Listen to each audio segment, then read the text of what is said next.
You have fallen into Event Horizon with John Michael Godier.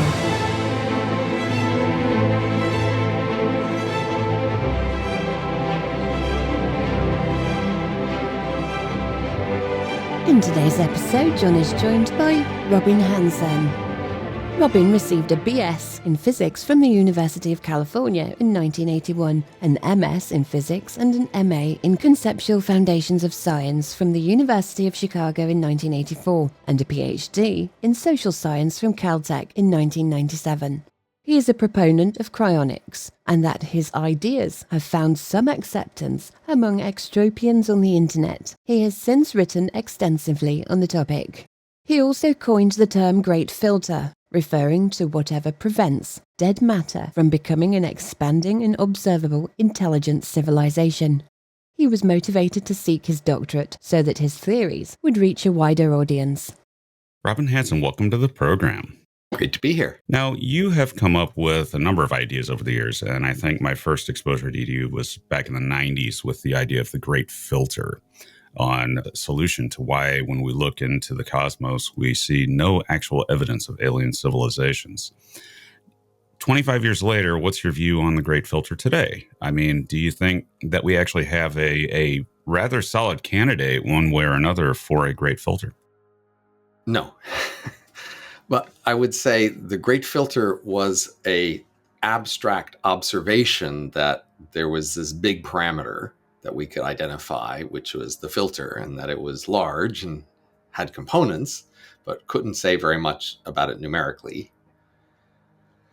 And my recent efforts in what I've called Grabby Aliens are an attempt to make a numerical model to estimate the great filter. So there's a sense in which this is a direct extension of that.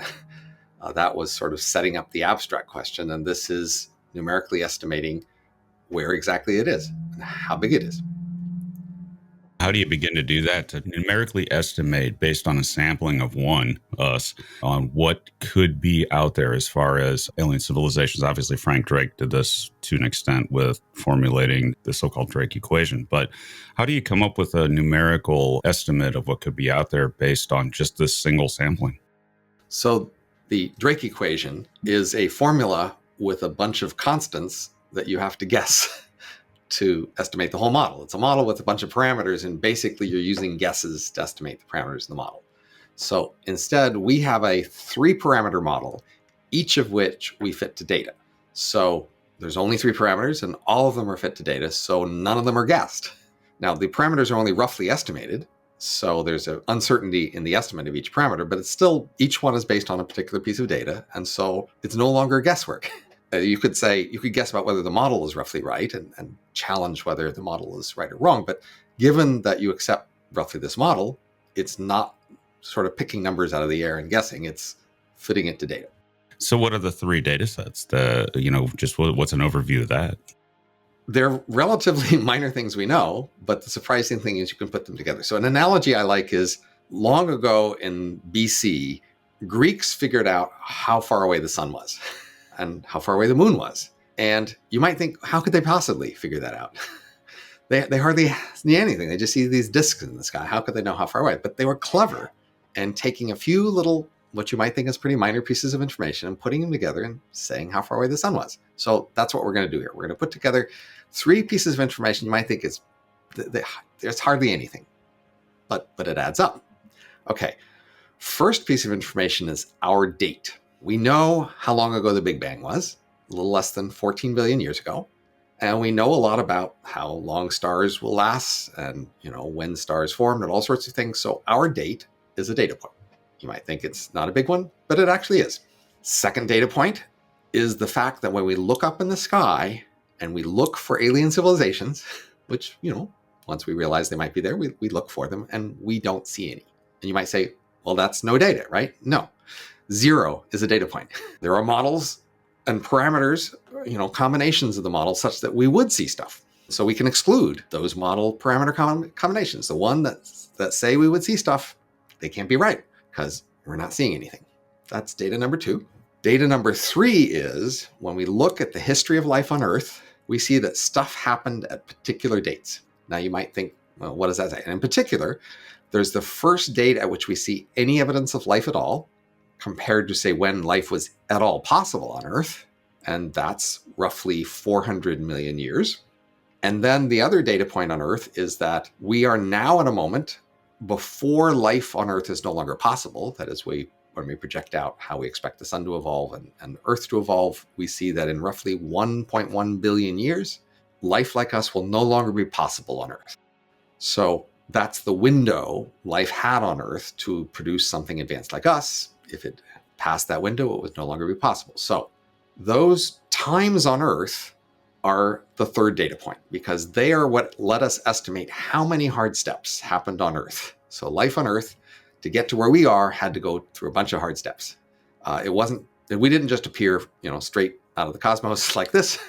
First, very simple life had to appear, and then it had to go through a sequence of steps. And some of those steps were hard in the sense that they were really unlikely. They were so unlikely that, in fact, on a typical planet, they never happen. So an analogy is cancer. In your body, there are many trillions of cells, and by the end of your life, there's a 40% chance that one of your cells has cancer. And in order for one cell out of all those cells to get cancer, it had to go through 6 mutations, roughly. Each mutation had to happen in that cell, and each of these mutations is really rare, so that most of your cells in your body never get any of these mutations, and only a small number ever get 2, and 6 doesn't happen at all until the very end. And the chance that your body gets cancer is a function of time, and it increases with time according to a power, which is this number of steps. So since there are 6 steps, say, in getting cancer, then the chance of getting cancer in any one cell in your body increases with your lifespan by a power of 6, which is why almost all cancer happens at the end of your life. So that power, the number of hard steps, which then says the power law that will describe how fast stuff shows up, is the third parameter. So we say life appears on planets somewhat like ours, and 6 hard things have to happen, which is roughly a guess from these 2 periods of 400 million years and 1.1 billion years. You put those together and you roughly guess. Now it could be as low as 3, high as 12, something like that, but in that range. So the power is roughly 6, anywhere from 3 to 12. We don't see anything in our sky, and the models say if we saw something, they'd be huge. So anything we saw would be much bigger than the full moon. So we would, if there was an alien civilization in the sky, it started somewhere, it was growing, and then at the moment it was a certain size, and we looked out and we could see it, it would be a huge chunk of the sky.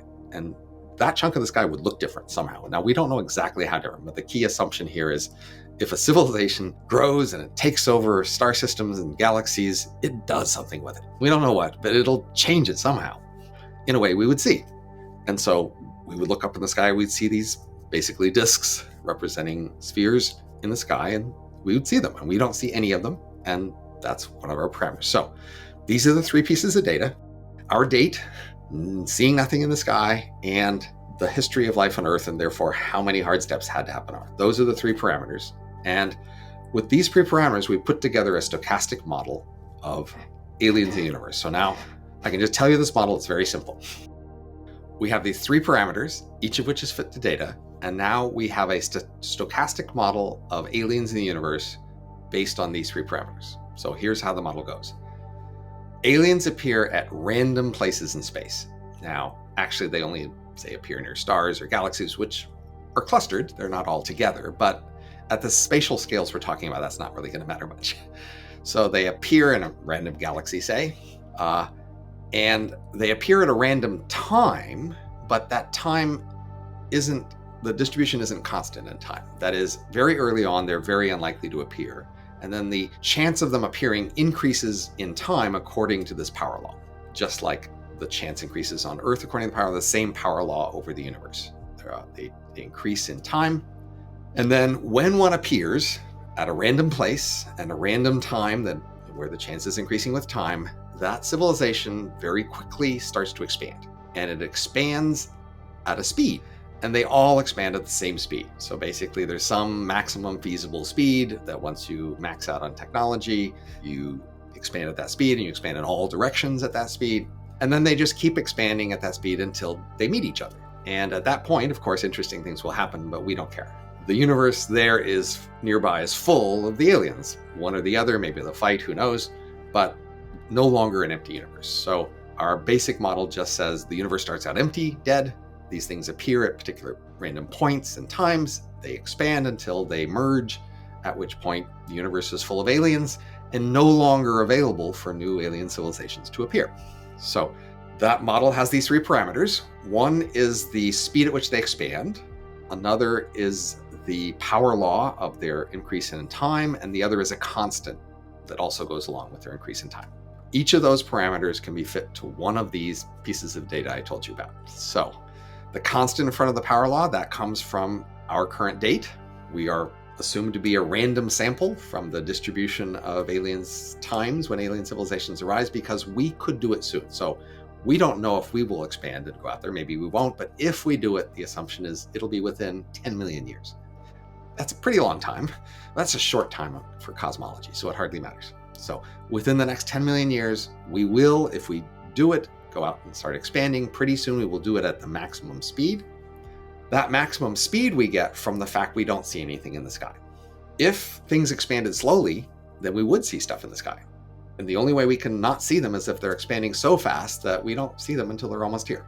And that apparently is what the data is telling us, because we don't see anything in the sky. Either we're very luckily one of the very first, or more likely we're one of the middle ones, except they're expanding so fast that we won't see them until they get here. That's the second parameter, the speed. And the third parameter is the power that we get from the history of life on Earth and the power. So now we've got the stochastic model of when aliens appear in space and time. And now I can run this model and give you distributions over the key questions you might want to know, like how far away are the nearest aliens? So for example, roughly the best, middle of the distribution of these estimates is alien civilizations of the ones that will expand and fill the universe appear roughly once per million galaxies. So that's rare, right? Not just once per 1,000 stars or something, once per million galaxies. So the nearest one is a long way away, which is also why when we ask, okay, when we start expanding out and we meet them somewhere in the middle, how long in the future would that be? And it'd be roughly 1 billion years. So we won't meet them for 1 billion years on average, and they're once per million galaxies. And that's roughly what these three pieces of data fit to the simple model are telling us. And the last thing I want to tell you is, you might say, well, why should I believe this model? Well, maybe it's just wrong. Maybe we're all alone and this model's just wrong. And for that, I would point to our date as being really early. So ask yourself, if the universe would sit and then wait empty for life to appear like us, and nothing would happen to prevent that, then when would it appear? And remember, I told you there's this power law that life appears as a function of the time on a planet to the power of 6. Well, it turns out our planet is kind of short-lived compared to the typical star. Our planet will last 5 billion years before it runs out of its deadline. The typical star will last 5 trillion years, a factor of 1,000 times longer. And when that power law applies over that whole extended period, so the chance of advanced life appearing on one of those longer-lived stars is 1,000 to the power of 6 more than it appearing on our star. That's 10 to the 18. So we're crazy early if the universe would just sit and wait for any advanced life to appear anywhere, and then it would be all alone, but hey, it would be there. So in that scenario, it would eventually appear somewhere, but it would be way later. We are early. And the way we understand why we're early is there's a deadline. This model I told you, the universe fills up, roughly 1 billion years, they all meet, they're all full, everything's full, it's too late to appear. You couldn't wait that long to appear. And whatever advanced life is going to appear, it has to appear before the deadline of the aliens filling up the universe. And one last parameter is, where are we in the distribution of aliens? Roughly halfway. And that means at the moment, roughly half of the volume of the universe is full of alien civilizations. And you say, but I don't see them. I'm looking out there, I don't see them. I say, yeah, that's the selection effect. You won't see them till they're almost here because they're growing really fast. That's sort of terrifying, though, because say, for example, by some trick of nature that you end up with 2 civilizations in a galaxy, and one of them decides to expand very rapidly at near the speed of light. Yep. The other one at the disadvantage doesn't see it until they're coming, literally, especially if it's almost the speed of light, which is difficult, but even still. Right. Now, a galaxy is maybe 100,000 light years across. So if it's expanding at half the speed of light, it only takes 200,000 years to get from one side to the other at the most. Okay, so we're talking about alien civilizations appearing at random across a 14 billion year period. So if an alien civilization appeared somewhere else in our galaxy 200,000 years ago, that's a crazy time coincidence with us appearing now. That's almost never going to be that close in time. Either they'll appear later in the future, at which point we will preclude them and they won't happen because we will get there first, or they would have gotten here in the past and we would never be here now. So there's just very unlikely that there'll be that sort of conflict. In order to be that sort of conflict, you'd have to appear in time with such a tight time coincidence that it's just crazy. And it's not going to happen. The weird idea that, all right, so we formed in a stellar nursery, and we know that the sun has siblings. We see chemically similar stars that appear to originate in the same birth cluster. So we see this. Well, back then, before the dispersion of that cluster, we might have a situation of panspermic life. So That's right. It arises here or somewhere else and spreads into the cluster as it's dispersing. And you end up with a number of related civilizations that spawn from the same abiogenesis. How does that change things? So I gave you the simplest model to start with. In the simplest model, civilizations appear independently, and then they grow, and each one has no correlation with the others. If they have a common origin, then there's a correlation. And that means they're going to appear closer in space and time to each other than they would if they were drawn independently. So it certainly is possible, and we can discuss some of the reasons that it might actually be true, that life appeared before Earth. So the peak of star formation in our galaxy and in the universe, it seems, is roughly 4 billion years after the origin. We are now 14 billion years. Our star was formed 4.5 billion years ago. Our star was formed well after the peak. It could be that some star formed near the peak when most stars form, and it developed life on it, and then that star, after 5 billion years, seeded our stellar nursery. So this process would be some rock smashes into that planet, kicks off another rock on that planet. Inside that rock is some life. It drifts, I don't know, maybe 1 million years, while the inside of that life becomes, desiccated and maybe, shrinks and suffers radiation damage, and maybe vast majority of the little cells there die out, but 1 or 2 remain. And when that hits our stellar nursery has lots of rocks flying back and forth all over the place with all these stars. And there might be 1,000, 10,000 stars all together in the same stellar nursery, all very close, lots of rocks flying back and forth. So this rock lands on some place. It might be a cloud, or an asteroid, a planet that has water and light and biochemicals, and that little cell lands in that pool and grows. And now it grows fills this rock, and then this rock smashes into other rocks, and then life spreads, maybe spreads across, many planets, across many star systems. And then very quickly, within 10 million years, these stars drift apart. They are no longer all together.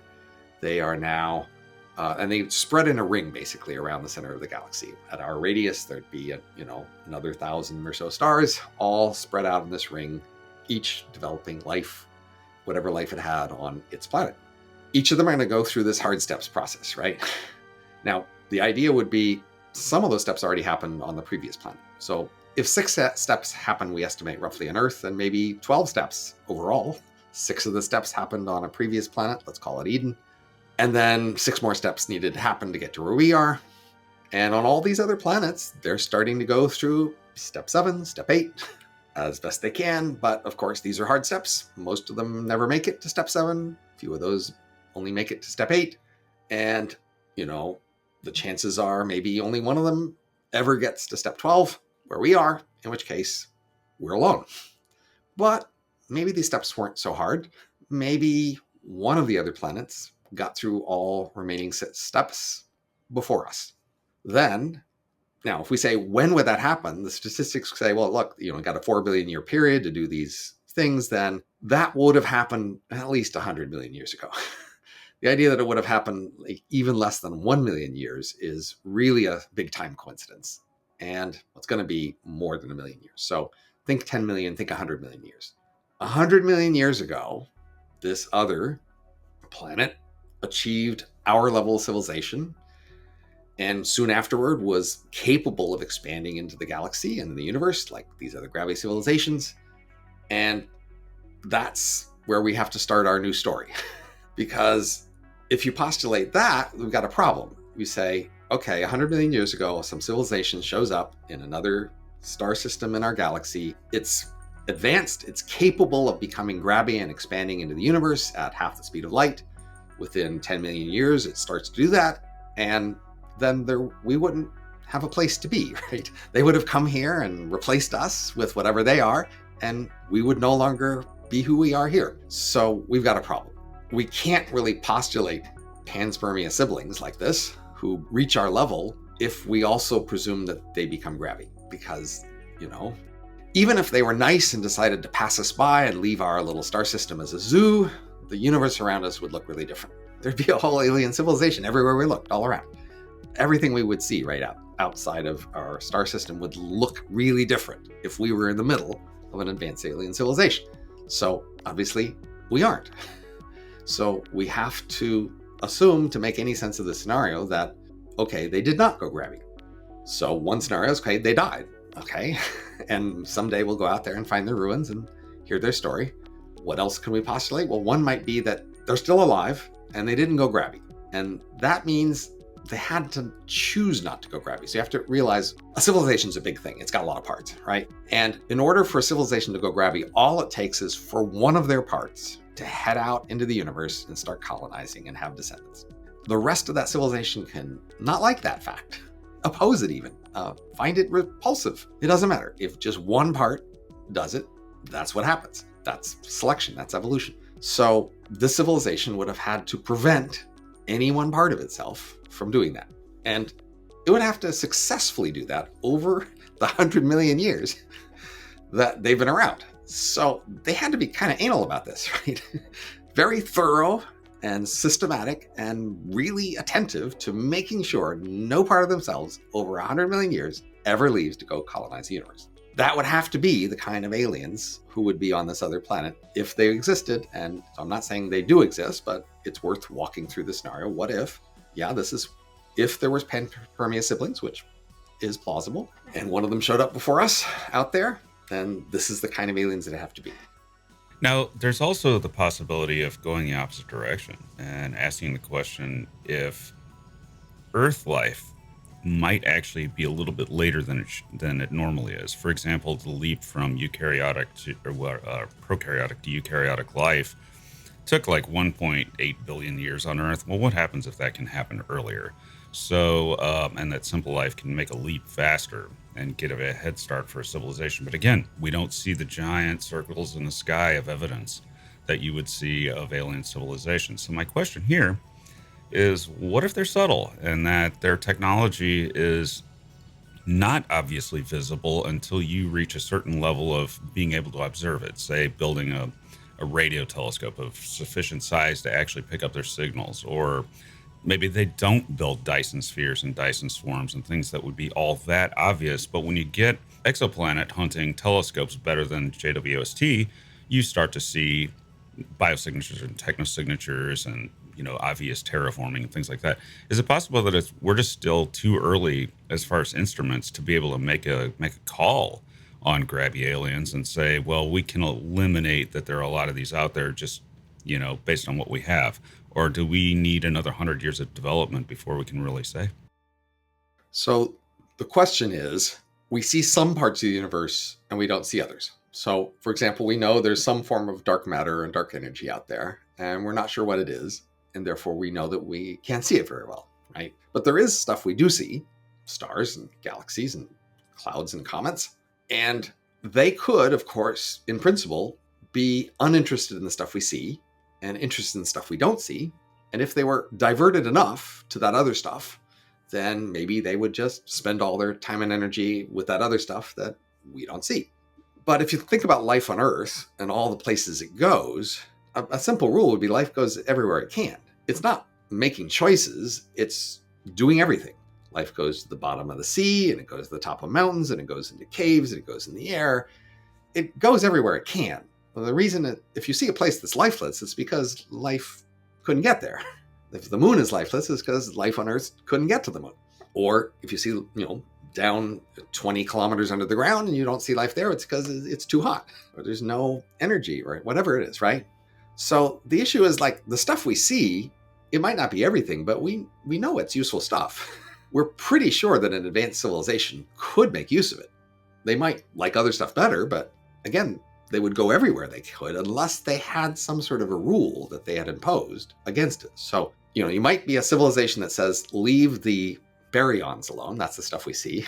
Baryons and the photons, those are holy and must not be touched. But, you may go and be fertile among the dark energy and matter. So if they've got some sort of a holy script that tells them to only consume the dark matter and energy, but not to touch the baryons, well, okay, fine. They might be ignoring the baryons. But now they need to enforce this rule really strictly. It can't be just some of them only want to do the dark matter and not the baryons. It has to be that all of them agree to prevent any of them from touching the baryons, because there's a lot of baryons and they're kind of tasty. They can be used for stuff. You have to realize like an advanced civilization isn't tied to one particular kind of matter. It can figure out how to convert itself into a form that could use another. We will certainly be that in the next 10 million years. And advanced civilization is almost surely artificial. They're made in factories, explicit designs. So they can redesign themselves and restructure themselves and make new versions that are better suited to whatever new environments they want. So they could definitely come and use the baryons if they wanted to. If they're not using the baryons, it's because not only do some of them not want to, they've all set up a rule that none of them can. But that could be true. And if it were true, then there would be these disks in the sky. We just wouldn't be quite sure how to see them. And eventually we might figure out the right kind of frequency or the kind of detector to see. Maybe it's neutrinos. And then we would be looking at the right thing. And then we would see the disks.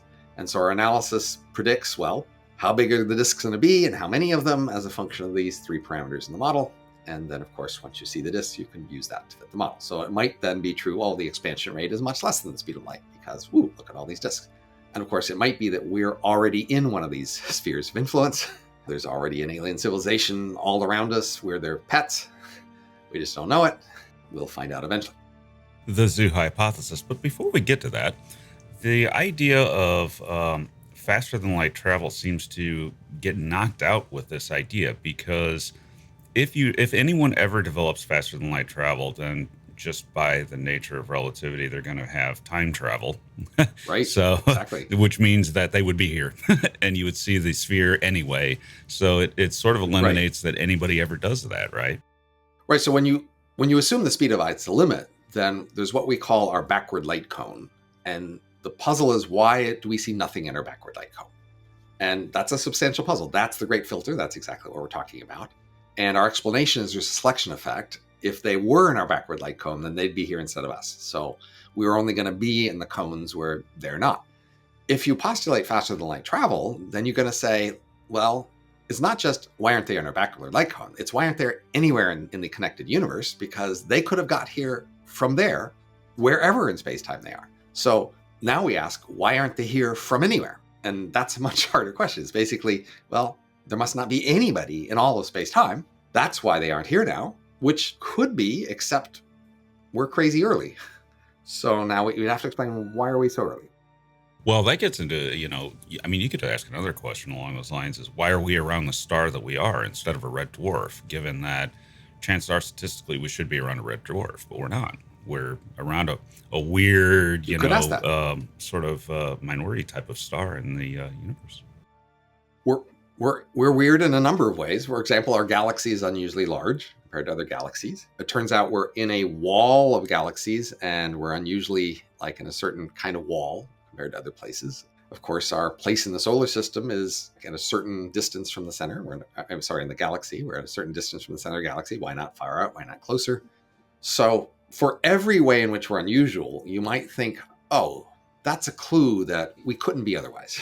Maybe small galaxies just can't support advanced life, or maybe you'll have to be on one of these galaxy walls to support advanced life, or maybe you got to be around a star like ours. So that's a line people have tried to take. Some people have tried to say small stars that last longer can't support advanced life. And then they point to things that are different there and say, maybe that's why.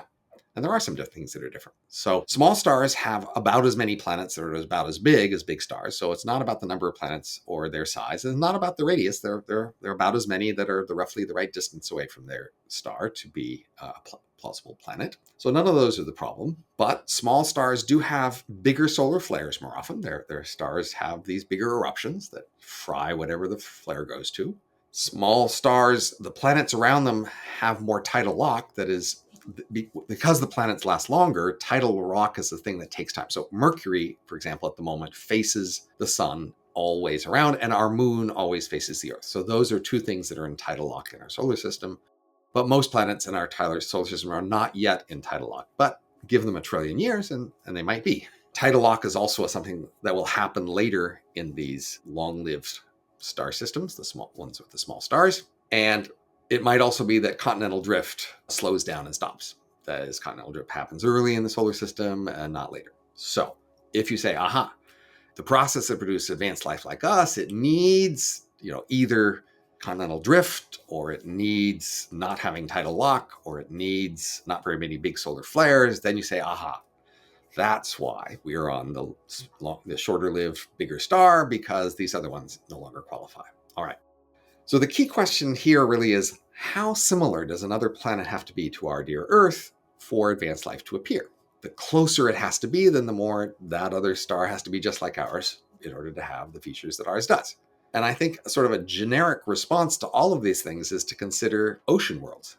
Now, Earth was initially an ocean world. That is, initially Earth had no land. And it took maybe 1 billion years for Earth to have land. But even so, that ocean is pretty shallow, only 10 kilometers deep or something, right? They're actually about half of the planets of our size planet are ocean worlds with oceans hundreds of kilometers or more deep. On an ocean world, if the life is down in the ocean, solar flares aren't a problem. Solar flares just don't penetrate very far into the ocean, maybe 1 millimeter, and that's about it, okay? Solar flares aren't an issue. Neither is continental drift because, there are no continents. It's an ocean world. And tidal lock isn't a problem either. That is, in a deep ocean world, you'd get strong currents. If one side is always facing the others, one's cold, the other's rich, but, the water can move. So you get strong currents circulating the water around the planet, which would create energy and be a source of life, energy for life, as well as sunlight. So if you think ocean worlds could support advanced life, then these problems with long-lived planets are not really problems. What becomes a problem on an ocean world, though, is smelting metal and doing everything you need to build a rocket and to get off into space and become a Grabby alien. You're basically stuck on your ocean world and your oceanic environment. And if it's a planet that doesn't really, has permanent cloud cover, you may not ever know that space is out there. Right. So when we're looking at the history of life on Earth and trying to guess what's hard or easy, the time durations are important. So we're now at 4.5 billion years. And so it took roughly 4.5 billion years for life to go through its various hard steps to get to where we are. Now, we had ancestors who were not humans 1 million years ago. We've only had civilization in much of any form in the last 10 or 20,000 years, and only smelting metal at any substantial degree in the last few centuries, and only being able to leave the Earth in the last few decades, which are really short time periods. Imagine that on an ocean world, smelting metal and making things to leave the planet like starships was 1,000 times harder, okay? It took 1,000 times longer, which means we take 300 years and we go to 300,000 years and we're still talking a really short time. So pretty much anything that happened in the last 1 million years is easy, or at least it was easy on Earth.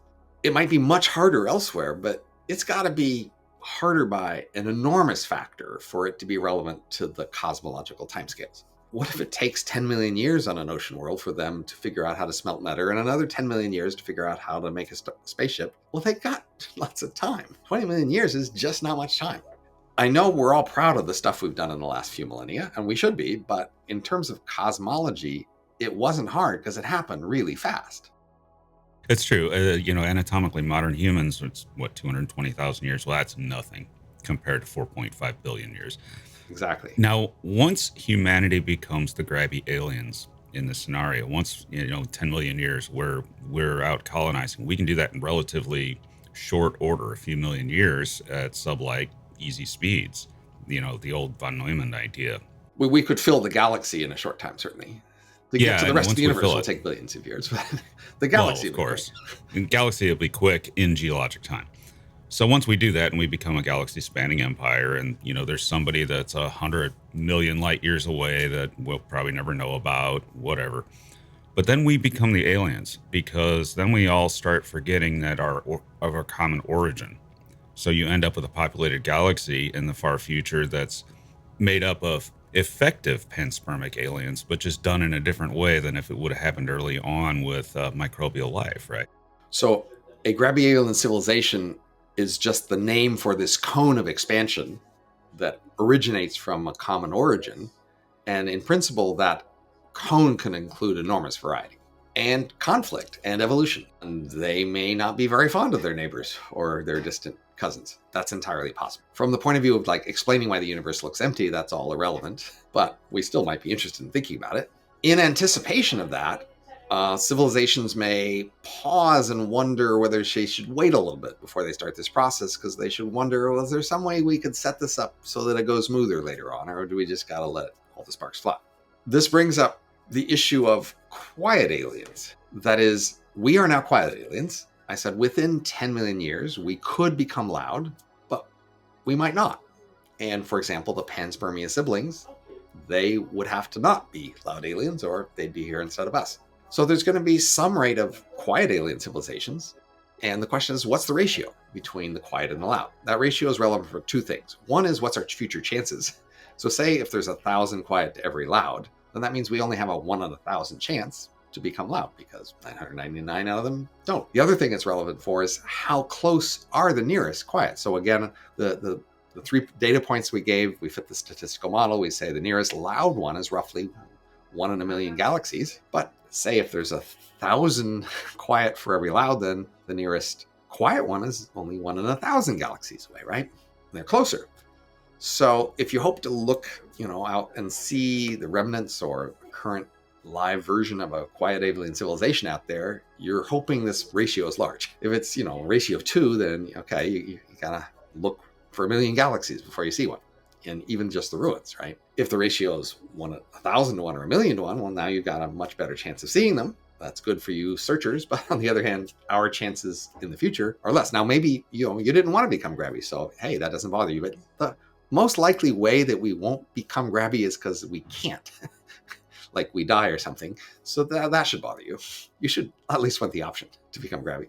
Oh, there are many scenarios there, though. For example, the unemployed alien civilization that creates an artificial intelligence so capable that they drive themselves to unemployment and can't become Grabby because everybody's just sitting there, in a lotus eater existence, or completely broke and in a completely different, and I know you're an economist, a completely different reordered economy forced by the development of artificial generalized intelligence, right? Well, in a scenario where artificial intelligence shows up and it's very capable, then it just replaces the previous biological creatures, and then it can go on to do all the things they might. So it's not really prevented from doing things unless somehow its previous biological ancestors are controlling it somehow to prevent it. But artificial intelligence is just as capable or more capable of expanding and being Grabby than squishy bio creatures are.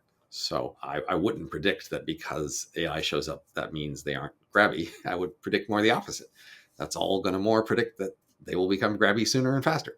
Or less so. If you have just one overarching artificial intelligence that says nothing's becoming Grabby, there's your ability to not have the one, that extra, If you have a correlation between sort of degree of central control and how artificial they are, but I don't see a particular reason to expect that correlation. I think humans can be centrally controlled and so can machines, and it's about the same for both. Now, my last question for you before we go is the question of UAP. I know you've been speaking on that, and I'm intrigued by it, but don't quite know, what to think. I'm a skeptic by nature.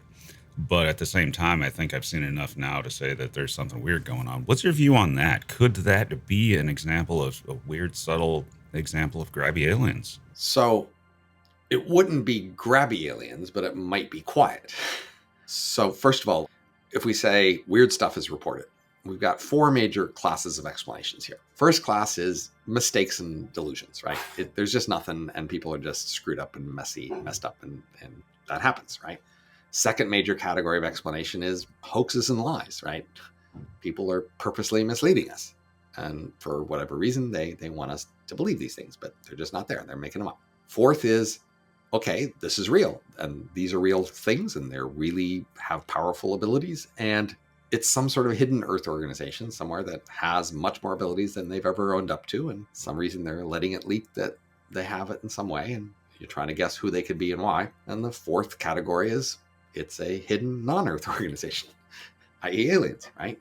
Those are the four categories of explanation you got to come up with. Now, there's two things you need to do in an analysis like this. We call a Bayesian analysis, a way to draw a conclusion, or what we'll call a posterior, our beliefs after we've considered the evidence. And there are two contributions to that. One is a prior, just based on other considerations before you see the evidence. What are the relative chances of the different hypotheses? And the second is a likelihood.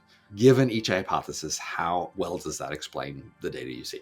In this space, on the likelihood, I don't feel I'm very expert. The comment I would make is just the delusion hypothesis doesn't seem to work very well for me. That is, it's really hard to believe that the most extreme cases here are honest mistakes. I could believe a hoax. It's harder to believe an honest mistake for the most dramatic cases here. But otherwise, I'm not an expert in all the very particular of the reports. But what I am an expert in from this Grabby Aliens work is some of the priors, in particular, the aliens prior. So some people look at these, reports and they say, it's so crazy unlikely that this could possibly be aliens that I don't care what you show me. It must be hoaxes or delusions because it just couldn't be this, right? And yes, if you have a prior that's really, really low, that's what you should do. You should say, you claim these are angels, and I say angels are crazy. No, angels don't happen. Angels are not a thing. And so I'm just going to dismiss your reports of angels, right? But the question is, okay, but how high is the prior here? Is it crazy low or not? So that's what I can address through this analysis of aliens. I have to say, okay, they can't be the simple independent Grabby aliens, right? Those are once per million galaxies. There's very little chance they would be here. That's crazy unlikely, right? That they're here. But we go with this Panspermia sibling story we were talking about before. I go, okay, what's the chance that, we arose from Panspermia? Well, 1 in 10 or 1 in 100. What's the chance that that's, spread life to other planets besides ours? That's pretty high. What's the chance that one of those got to our level before us? Maybe a third. And what's the chance then that this alien civilization now does all the weird stuff that we have to postulate to explain the rest of what we see? So what's the weird stuff? So one part of the weird stuff is, look, they didn't take over the universe. They didn't take over the galaxy. It's all empty out there, right? So we have to postulate this rule they had that they enforced against expansion. What's the chance of that? I don't know, maybe another 1/3. Now we have to say, okay, and that gives us a reason why they'd be here. Okay, we don't need to postulate much there. Okay, they have this rule against expansion. They see us out their way, or they see that we might violate their rule. So they'd have to make an exception from their usual no expansion thing to send an expedition here to convince us to follow the rule. We'll have to postulate they didn't want to just kill us. That doesn't seem terribly unlikely. I'll give that a 2/3 chance. They didn't want to kill us. And so they're here to persuade us not to violate the rule. Okay, but we haven't explained everything yet that we need to, because when they're here, okay, if the UFOs that we see are aliens, then there's something weird about them. The following thing: a civilization 100 million years more advanced than us could either be completely visible, they could make themselves really obvious, they wouldn't have to be at their edge of visibility, they could just, show up and slap us in the face or whatever and just make it really obvious they're here. Or they could be completely invisible. There's no reason in order to see anything they wanted to see here that they would ever have to make us notice them, right? Those would be both completely within their abilities of 100 million year more advanced civilization than us, right? And then apparently they're not doing either of those things. Apparently they're hanging out at the edge of our visibility, let us seeing a few things about them and not much else. Okay, so that's kind of weird. So in order to have a hypothesis to explain this observation, we're going to have to add something to the scenario to make that make sense.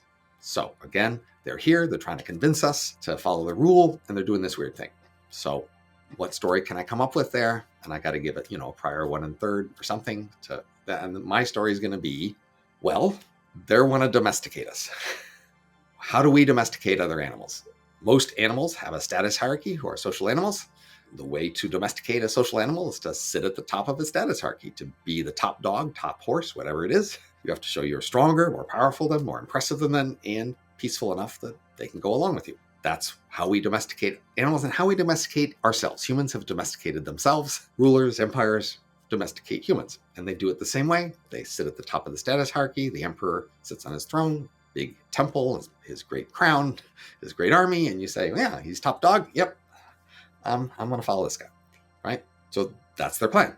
Plan is to be here and domesticate us. How? By being really impressive, showing that they're really much better, more impressive than the rest of us, being here, not somewhere else, and being pretty, and being relatively peaceful, right? Not hurting us too much, right?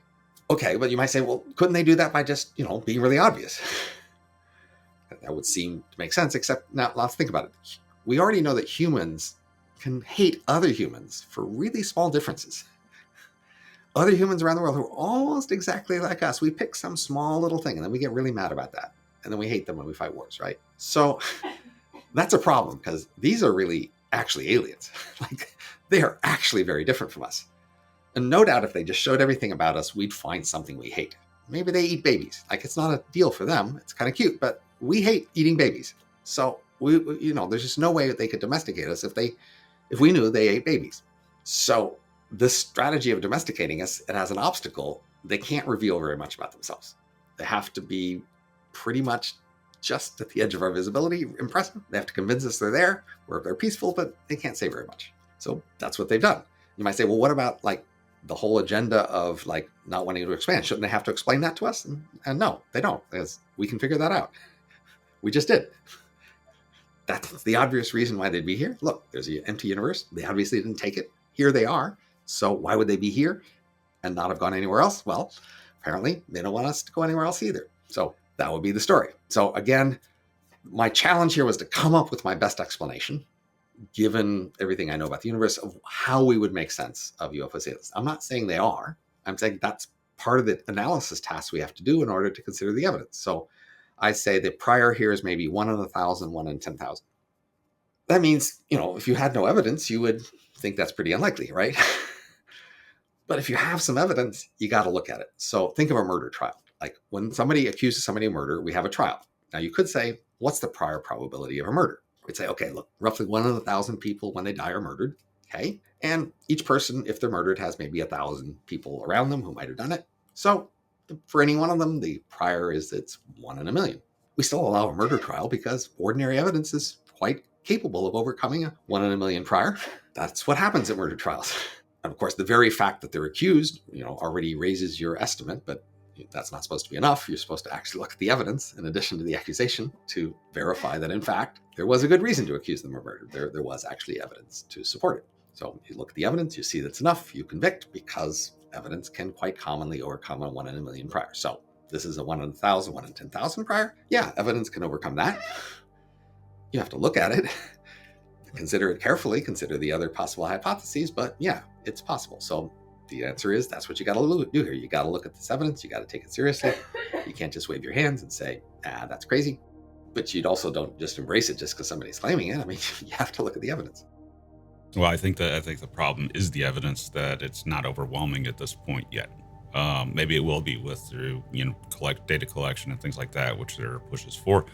But at this point, I don't know that we have that huge data set that we would need to actually say that we have evidence. We just have a potential, I think. What do you think on that? Well, I've read some books and watched some documentaries, and if we look at the dozen or so most often mentioned cases, there's a lot going on there. Like take the Nimitz case, the U.S. Navy, a lot of different kinds of instruments that are being used to measure, a lot of different people, a lot of different angles, you've got a lot of confirmation there. So it's hard to say that one guy was drunk or he misremembered. That doesn't really work for these things, right? There's something more going on there. You gotta pay attention. So there's a bunch of these things where it's weird and there's a lot going on, and maybe if you dig in, you'll eventually get, so again, it's about how skeptical you're going to be, right? If you're really going to insist and you haven't proved it yet, because you basically have a very strong reluctance to believe, it's like setting a really low prior. If you're willing to do that, then yeah, almost everything anybody tries to convince you of, you cannot believe if you try hard enough. You say, how do I know that wasn't a camera there? How do I know this guy didn't lie? Or how do I know you didn't swap that when I turned my head, right? Yeah, it's really hard to prove stuff when you're that skeptical, but I don't think you should be that skeptical. You should be skeptical according to the prior you can calculate, and that's what I calculated. It does seem to be there, a fairly decent chance. Not the greatest chance, but a fairly decent chance that maybe that's what we're seeing. But then you get back into Grabby Aliens, and you start trying to figure out exactly what they're doing and why. That's why it's nice to have your best explanation, because then if you believe it, now it tells you a whole bunch of other things. You say, well, it's not just some strange alien. We know roughly where they came from and why they're here, what their agenda is. And that's knowing a lot. Well, at least it's comforting that even if it's one out of every 100 million galaxies, at least we can say, given the sheer size of everything, that there's somebody else out there, or was, or will be, and that we probably weren't alone. We'll just never know it. But I find that, not for another billion years. All right, Robin Hanson, thank you for joining us today, and I look forward to the next billion years. I intend to still be here. Not for another billion years. I look forward to further work in Grabby Aliens and any other ideas you come up with, and I hope you'll join us again when you do. Me too. Previously on Event Horizon. It's a possum convention. And now, the continuation. Well, this sci-fi convention was nice and all, but including Sprocket's potluck food competition, in which he was both the judge and the winner, though admittedly the pine cone salad was surprisingly good. But I think it's time to head home, Anna. I think I've had enough possum interaction for 1 week. Well, John, when you're done with the exposition, look, you have a fan. As in, an actual one. A fan? Oh, must have read my books. They want me to sign something, don't they? Gladly.